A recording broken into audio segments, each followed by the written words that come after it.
Hey guys, Constance here. Welcome back to A Good Life Farms. So today I thought I would tell you a little story about roosters. As you know, we have lots of chickens and several roosters who run around on our property here, and we've had chickens for off and on for many years. When we were still an active duty Army family, we lived in a farmhouse. It's the place we called the farmhouse because it was a farmhouse. Out in the country, we had like 60 acres, and it was just the perfect place to have some chickens. So one year we decided to get some chicks, and they were supposed to be all females, but as you may be aware, when they sort chicks, it's never 100% accurate. Even the best sorters aren't 100%. And so we had brought home these chicks, and we noticed that one of them was much more alert and friendly compared to all the others. And we called that one Nene after a friend of mine back then.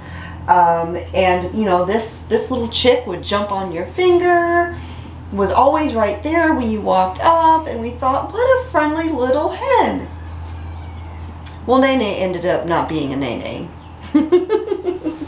Nene ended up being a rooster, and we thought, well, this would be good because it's nice to have a rooster with all of your hens just in case you want to hatch some more out, right? Well, as Nene got bigger, we named Nene, well, Mr. Smith named Nene HD for Harley Davidson. But it didn't take long for HD to have a different name for those initials. I started calling him Hot Dumplings because that's what was going to happen to him if he didn't straighten up.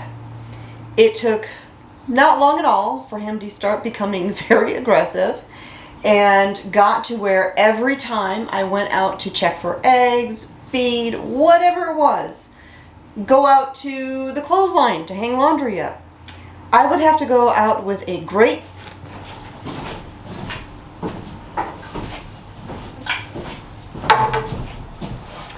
a stick, and I would have my laundry basket in one hand or the feed or whatever it was, and a stick in the other. And the whole time I was walking out there, I had to be going like this the whole way because he liked to ambush you. Something about roosters, they love to come at you from behind. And finally we had kind of had it. We were tired of this rooster going after us. Mr. Smith was tired of him being aggressive with the females. And I mean, don't get me wrong, roosters mate, it's what they do, and it might seem a little like, good grief, dude, but there's good roosters and there's bad roosters, and he was not good with these hens. And so eventually, HD was done with, and he had to go. That was our first experience with a rooster. And then, you know, a couple years later, we moved out of North Carolina. We moved up to Alaska. We were military housing. We didn't have chickens. Then we moved to Alabama in 2013. And at that time, we lived in military housing. No chickens allowed in military housing. And then in 2016, we bought our property here, and we started homesteading. And of course, the day we closed on the property and I signed all those papers, like massaging my hand, thinking I cannot sign another single paper because Mr. Smith was in another country at the time, went home, went straight to the computer and ordered my chicks from McMurray Hatchery. And I could not wait because I loved having chickens. I absolutely loved having them. There's just something about, my life is not complete without chickens.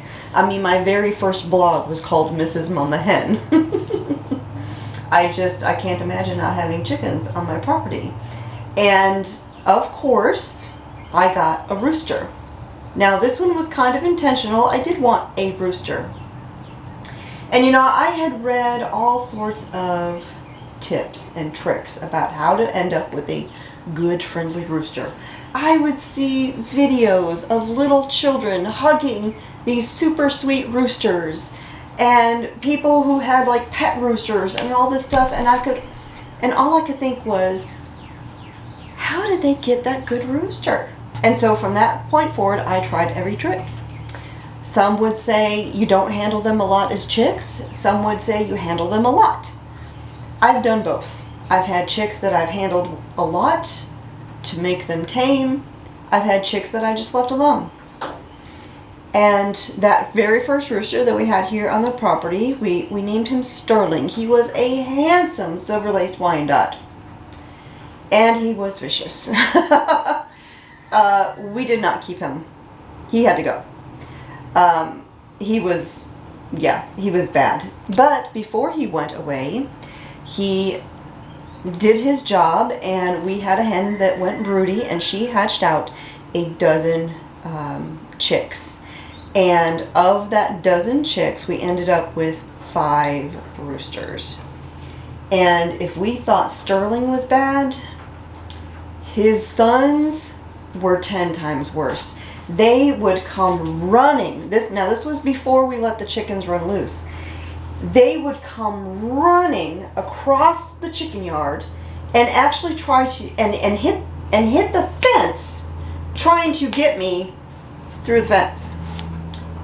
They were atrocious, and so they had to go. And then one day we had this little bitty rooster show up.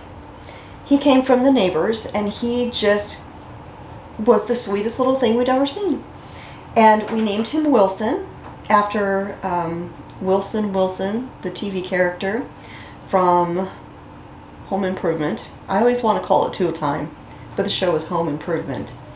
And so we named him Wilson, and he stayed here. He was here for a couple months, and he just kind of won a place in our hearts as the first sweet rooster we had ever experienced.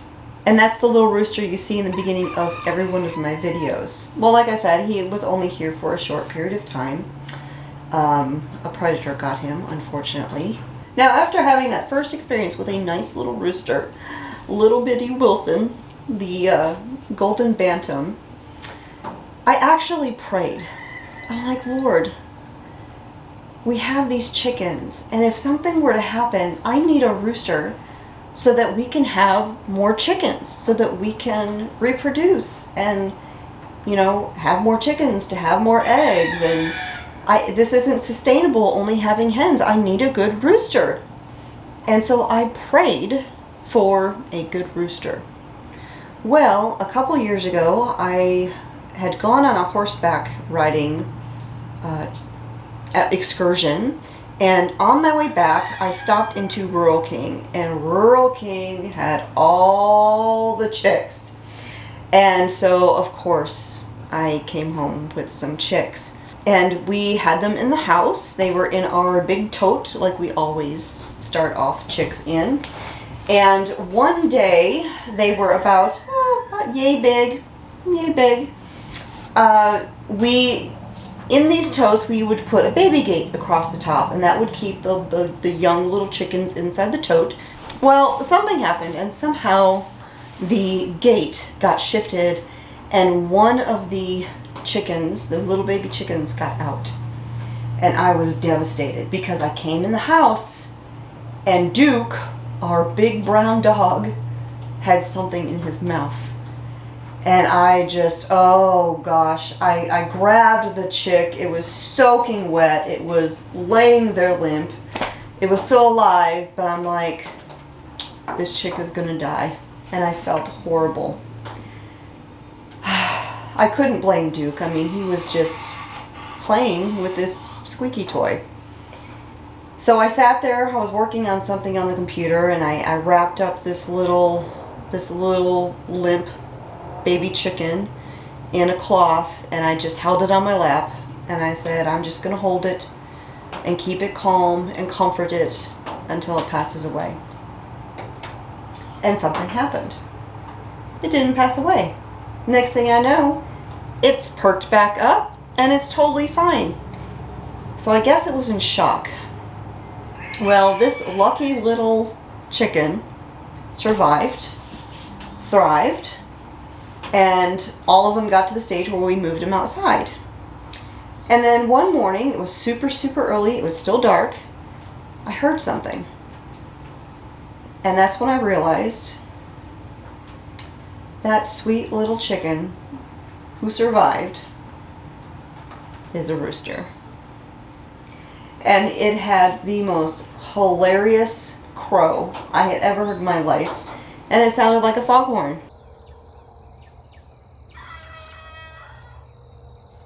And so we named the little rooster Foghorn. Well, Foghorn ended up being an answer to prayers. Foghorn is the best rooster you could imagine. Now we have another little rooster that looks just like Wilson. Same kind of chicken. We thought, oh, he'll be so sweet just like Wilson. No. His name is Willie. And Willie's a jerk. Willie has a Napoleon complex, and he tries to come after you at every opportunity he can. And the only reason that Willie is still walking this earth is because he's so little. Because if he was a full-size rooster, he'd been gone a long time ago. Well, one day I was in the chicken coop, you know, our big coop that we built a couple years ago, and I was collecting eggs. And I was crouched down picking up eggs when Willie jumped down off the perch, because he likes to go in early, and he started pacing back and forth and like bowing up like he's about to come after me. Well, I have this sound that I do. It's like my warning sound for basically every animal, and it's like, ah, don't you do it. That's the sound I make.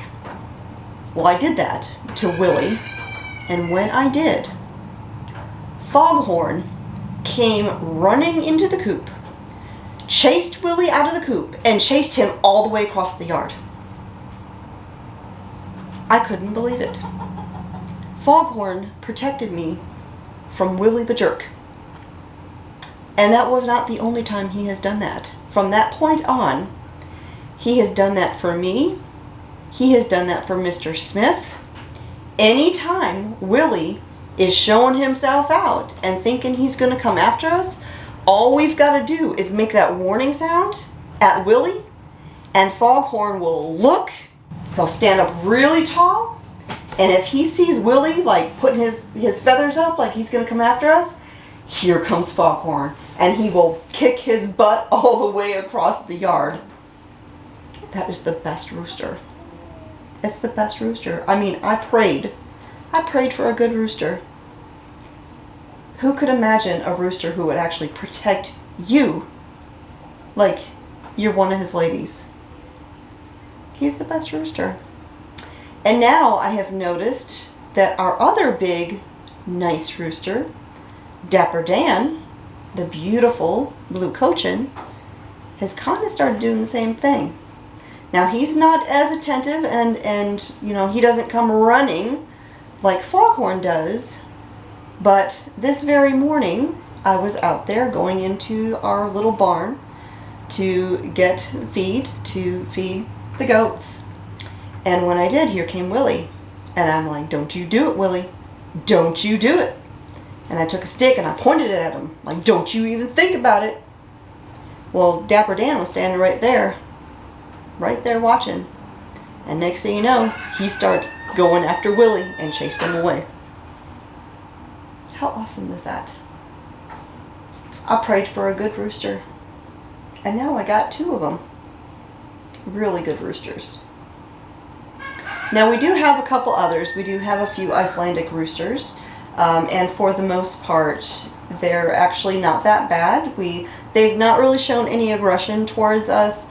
Our red one that lives out in the A-frame coop with the Icelandic hens, they live separate so that they are not intermingled with the other ones, because I want to keep that breed, or I want to have a selection of them that are, you know, purebred.